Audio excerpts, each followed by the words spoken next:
మొన్నటి వరకు ఒకే ఒక ఇంజిన్ బండితో మనం నడిపించాం. ఈ రోజు 2 ఇంజిన్ల బండి వచ్చింది. ఒక ఇంజిన్ బండి ఉంటే ఏ విధంగా ఉంటారు మీకు తెలుసు. అదే 2 ఇంజిన్లుంటే ఎంత వేరం పరిగెడతాదో మీ అందరికీ తెలుసు. కేంద్ర ప్రభుత్వం సహకారం, మోడీ గారి సహకారం తీసుకుని ఈ రాష్ట్రాన్ని అన్ని విధాల గాడిలో పెడతాం. శ్రీకాకుళం జిల్లా చాలా పేదరికం జిల్లా, వలసలు వెళ్ళిన జిల్లా. ఈ జిల్లాని ఎన్ని విధాలుగా అభివృద్ధి చేసినా ఈ జిల్లా ప్రజల రుణం తీర్చుకోలేము. ఇచ్చాపురం నుంచి హెచ్చర్ల వరకు 8 స్థానాలు ఈ జిల్లాలో ఉన్నాయి. 8 స్థానాలు కూడా 60-70% ఓట్లతో ప్రజలు మమ్మల్ని గెలిపించారంటే శ్రీకాకుళం జిల్లా ప్రజలకి జీవితాంతం సేవ చేసిన ఈ జిల్లా ప్రజల రుణం తీర్చుకోలేమని ఈ సందర్భంగా తెలియజేస్తున్నాను. ఈరోజు కేంద్ర మంత్రిగా రామ్మోహన్ నాయుడు ఉన్నాడు. రాష్ట్రంలో నేను కేబినెట్ మంత్రిగా ఉన్నాను. నా శాఖ నేను 3 రోజుల నుంచి రివ్యూ చేస్తుంటే శ్రీకాకుళం జిల్లాకి 90% మంది ప్రజలకు ఉపయోగపడినటువంటి శాఖ. వ్యవసాయ ఆధారిత జిల్లా. మత్స్యకారులు 194 కిలోమీటర్లు సుదీర్ఘమైనటువంటి తీర ప్రాంతం ఉన్నటువంటి జిల్లా. ఈ రోజు ప్రతి ఒక్కరూ వరి మీద ఆధారపడుతున్నారు. సబ్సిడీనిచ్చి ఈ జిల్లా రైతాంగానికి ప్రోత్సహించి హార్టికల్చర్ ని అభివృద్ధి చేయడానికి హార్టికల్చర్ కూడా నా దగ్గరే ఉంది.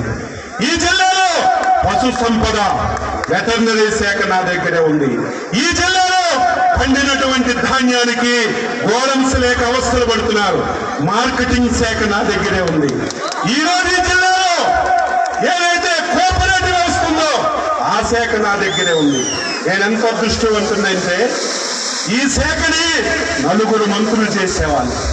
4 మంత్రులు చేసిన శాఖని చంద్రబాబు నాయుడు నా మీద పెట్టాడంటే అచ్చెన్నాయుడు సత్తా చూసి పెట్టాడు. ఇది కష్టమని తెలిసిన సమర్థుడు కాబట్టి ఈ రోజు శాఖను నిర్వహిస్తాడని మంచి గురుతర బాధ్యత నాకు ఇచ్చాడు. నేను నా బాధ్యతని మీరే చూస్తారు. 53 సంవత్సరాలు అయింది. 25 సంవత్సరాలకు ఎమ్మెల్యే అయ్యాను, 6 సార్లు ఎమ్మెల్యే అయ్యాను, 2 సార్లు మంత్రి అయ్యాను, రాష్ట్ర పార్టీకి అధ్యక్షుడయ్యాను. నా జీవితం శ్రీకాకుళం జిల్లా ప్రజలకి, నా జీవితం నా తెలుగుదేశం పార్టీ కుటుంబ సభ్యులకి, నా జీవితం తెలుగుదేశం పార్టీకి, నా జీవితం చంద్రబాబు నాయుడు కుటుంబానికి నేను అంకితం చేస్తున్నానని చెప్పి మీకు తెలియజేస్తున్నాను. ఈ రోజు ప్రతి ఒక్కరికి నేను మాటిస్తున్నాను. ఎంతో మంది ఉద్దండులు శ్రీకాకుళం జిల్లాలో రాజకీయాలు చేశారు, ఎంతో మంది మంత్రులు చేశారు. ఈ రోజు ప్రతి కార్యకర్తకి మాటిస్తున్నాను. రాజకీయ నాయకుడు అంటే, ఎమ్మెల్యే అంటే, మంత్రి అంటే అచ్చెన్నాయుడులా ఉండాలని ప్రతి ఒక్కరూ చెప్పుకునే విధంగా, ప్రతి ఒక్కరూ చర్చించుకునే విధంగా నా శక్తిని, యుక్తిని ఉపయోగించి నేను సేవ చేస్తానని చెప్పి మీ అందరికీ తెలియజేస్తున్నాను.